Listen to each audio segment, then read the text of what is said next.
Have you ever been to Miami? The city of sun, sand, and sailing. It truly has an energy unlike anywhere else. Part of the reason why it's such a unique place is because it's where America ends and the Caribbean begins. Seriously, Miami is closer to various Caribbean island countries than it is to any other neighboring US state. As a result, the city is a true kaleidoscope of culture. So much so that in most areas of Miami, it will be hard to find English being spoken. Spanish is the dominant language, and there are loads of speakers of French, Portuguese, Italian, Russian, and many other languages. It really is a cosmopolitan place, and feels more like a European or South American city than a city in the US. So, if you want to go to Miami and get the full experience, it's a good idea to start practicing some foreign languages.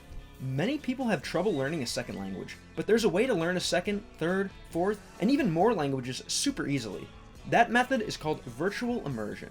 It involves using video games as a sort of virtual reality that allows you to simulate what it's like to be in a place where another language is spoken. Just like pilots train on flight simulators, video games can be extremely effective foreign language simulators. For this video, we're going to look further into the game Grand Theft Auto Vice City, a game ironically based on Miami, to see if it would be a good game to use to practice a foreign language. The foreign languages that are available in GTA Vice City are English, French, Italian, German, European and Latin American Spanish, Japanese, Korean, Polish, Brazilian Portuguese, Russian, and both simplified and traditional Chinese. Looks pretty promising. However, the bummer is that English is the only voice that's available. I've heard stories about some fan-made dubs for some other languages, but we're going to keep this video about the vanilla version. Since this game takes place in a virtual Miami, it would make sense to play it in Spanish. However, since I've already learned Spanish from other video games, I decided to play it in Russian, which is still a dominant language in Miami, especially in the beach area that the game is focused on. So, how was it playing this game in a foreign language? To tell you the truth, it wasn't as easy as I expected. The game moves fast. I guess life in South Beach waits for no one.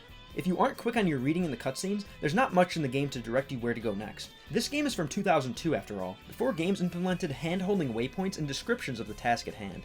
There are still waypoints at times, but their descriptions are shown once, so unless you understood the past cutscene, you may be heading somewhere not exactly knowing what's going on. Sadly, you can't pause in the cutscenes. However, there is a log that sums up the past dialogue of the recent scenes, where you can dig into what was said, to find out exactly where to go, which is pretty difficult to do if you don't already have solid reading comprehension. Because of how fast the game's text goes, it's certainly not for beginners. However, because the gameplay itself is relatively straightforward, smooth, and not too complex, I'm going to rate the difficulty as intermediate.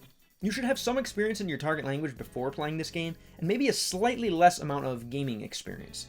Another metric I like to flesh out is looking at how much of the game is gameplay, and how much of the game is listening to characters talk, cutscenes, and translating things on the screen, instead of interacting with them in a context where language is irrelevant. For example, me attacking this homeless person would be an example of gameplay, whereas trying to translate this dialogue is more on the side of learning. Judging by the amount of the game I've played so far, I'm going to say that this game is something like 70% gameplay. Because the dialogues happen so fast, the fact that driving is also technically part of the gameplay, and that the gameplay doesn't really include any learning to go with it, I'm hard-pressed to say that this game is mostly gameplay-driven, instead of story-driven.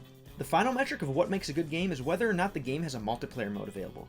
Playing games with speakers of your target language might be the most effective way to learn a language, but only after you've put in some work on your own with single-player games. Unfortunately, unlike some of the more recent GTA games, GTA Vice City is only available in single-player mode. Although this game is modeled after one of the most linguistically diverse cities in the world, it comes up short as far as being a game to learn languages with. It's still worth playing if you're a fast reader, and it can also be used to generate practice thinking in your target language. For example, you can practice what to say to people on the beach by going to the beach in-game, seeing what thoughts pop into your head, and translating them. However, as far as being a game that provides an immersive experience for learning a language, this may not be the best choice. The fact that the game has a decent amount of translations, taking into account that it's an old game from 2002, and noticing the amount of funny scenes that can help provoke translation are all pulling positively for a high rating. The game's audio only being available in English, combined with the fact that the text on the screen isn't able to be paused, makes me give this a rank of D.